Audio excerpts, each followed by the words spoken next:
Hey, what's going on everybody? Gus here. How you guys doing today? You know what? Here, come closer. Get in here. Let me then get a little bit closer. Today we're talking about something that can be considered to be very in your face and intense, but not intimate exactly. Not intimate like this, like we're being right now, you and I. More in the sense of, being crazy and screaming and absolutely wild and out of your mind. You get the picture. Today, we're talking about these guys. We are talking about the TIN T2 Plus.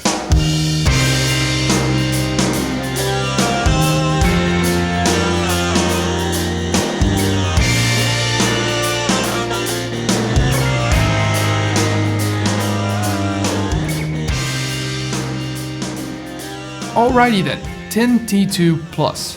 Tell me, when was the last time you guys saw a product that, with plus in the name, was still cheaper than the originals? Huh? Tell me the truth. Never, right?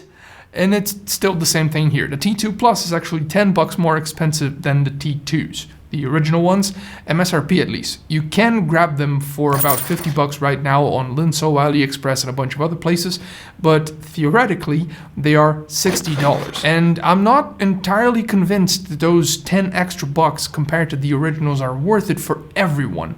But let's just keep going. You guys are gonna get why. Now, the Plus, and I'm gonna call them the Plus just to make things a little bit easier so that when I reference the originals, I can just say T2s and we are all on the same page. You guys know what I'm talking about, okay? It's just easier like that. Anyway, the Plus are sensitive, easy to drive, and you can push a lot of sound through your skull, plugging them into basically everything. Like these Bluetooth thingies here, for example, which are really interesting and they're getting their own review because of that, so stay tuned, wait up. With one thing being particularly interesting, that I didn't expect them to be this amp/source dependent. More on that in a sec.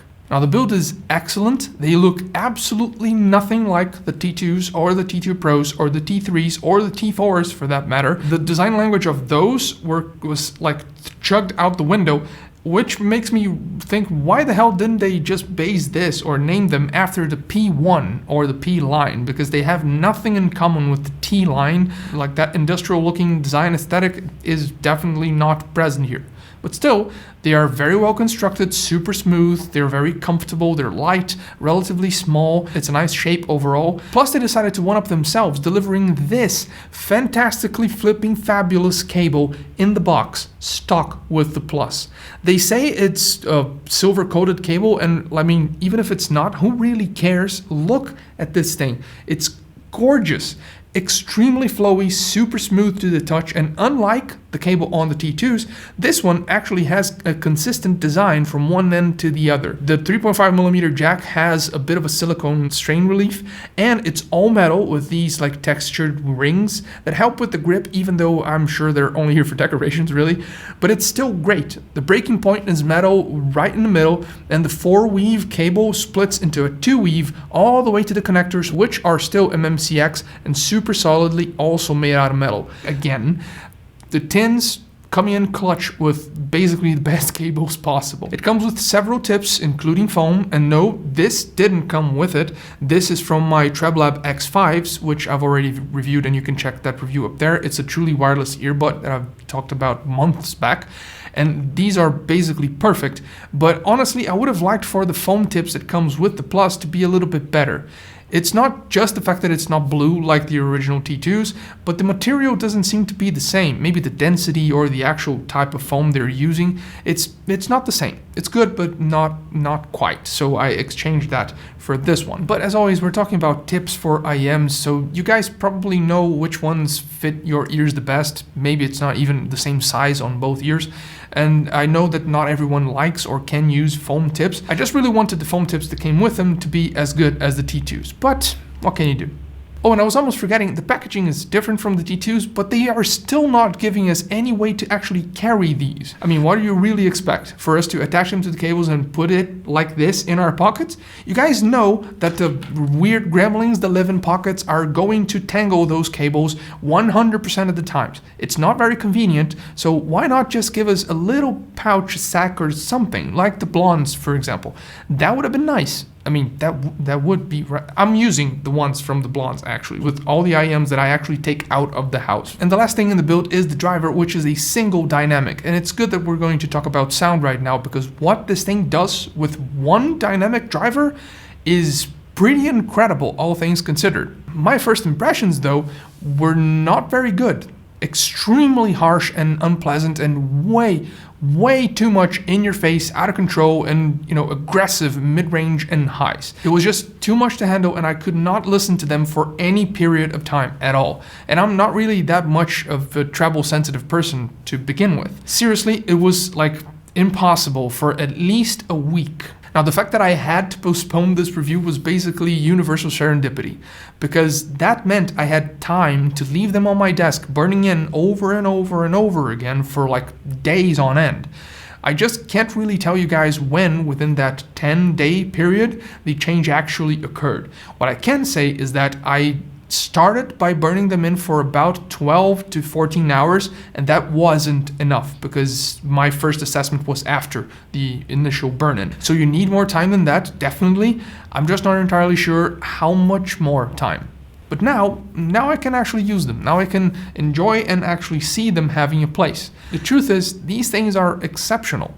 There's a lot of everything. There's a lot of detail, a lot of impact, a lot of low end, a lot of sub bass.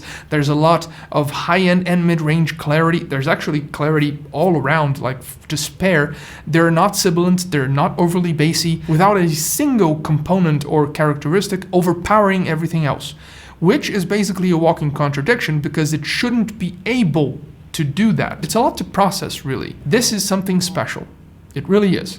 But, and you guys saw this, but coming from 10 miles away, it's not perfect. It has its flaws, obviously. For example, most of the time, especially when vocals are the main thing being, played out, when there's almost nothing but vocals coming through, the sound can feel a little bit stuffy, at least for a first few minutes of you using them. Sort of like this. If you get an equalizer and bump up from the 2K region upwards, it can feel a little bit weird, right? It feels like it does this to the sound. Feels like it's kind of trying too hard, almost, and it's unpleasant. It's not very good. So let's bring it back down again. Okay, now this is better. Whew.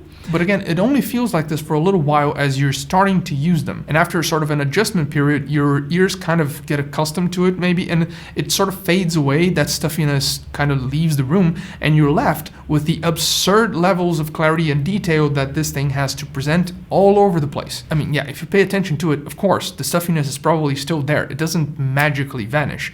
But if you're listening to stuff that's, busier, you're barely even going to notice it, even if you do specifically focus on trying to feel for that stuffiness in the sound. Now, I've compared them tirelessly to my Blonde BL03s, the original T2s, the Blonde BL05s, my KS2s, my AirPods Pros, the Zeus, the TrebLab X5s, and everything else really that I have up here. And they have been spectacular against everything. I particularly enjoy the way they handle the thick levels of detail and clarity on the highs and the mid-range better than what the Zeus does. And that is a $700 price difference. Actually, if you consider MSRP, it's close to a $950 difference, really. I mean, that's impressive in itself, right? But just as the Blonde BL05s changed a bit of the original sound signature of the Blonde's BL03s, the Plus does not feel like an evolution of the original T2 recipe. It feels like it's a different flavor. It actually feels like an entirely different dish. It's not a relaxed sound like the original T2s, but with this much detail and clarity in the mid-range and the high end, you kind of couldn't really expect anything that much different, right? Now, just like the T2s, the soundstage here is rather limited. It's not exactly claustrophobic. I mean, there is a bit of space, just not a lot. Hey, I guess that means it doesn't do everything a lot, right? Who'd have thought? Soundstage.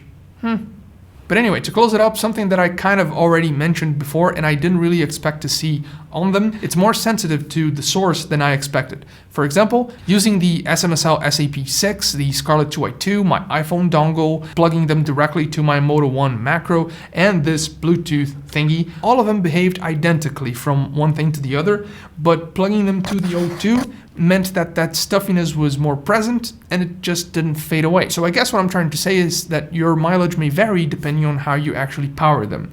And also, if you have an O2, I would not recommend using with these. Now, just how the hell can something do this much across the board with this much clarity and amount and everything that it does? It's a lot to process. Okay, I don't know how to answer that. And that's not a bad thing. It's just that I personally would not go even near them if I was going for a more relaxed, more chilled vibe. You know, these are not the IEM for that. Absolutely not. Anyway, I'm just glad that it took me a little while longer to get to this review, otherwise I would have just shrugged them off as being an overly emphasized pair of try-hard IEMs that bit more than it could chew. Still, they are overly emphasizing a lot of stuff, like really, but they are really, really impressive. Now that's been it. Hope you guys enjoyed the video, so like, subscribe, hit the bell, and leave any comments or suggestions down below as usual if you're feeling like it. Thanks a lot for watching. This is Gus, and I'll catch you guys later.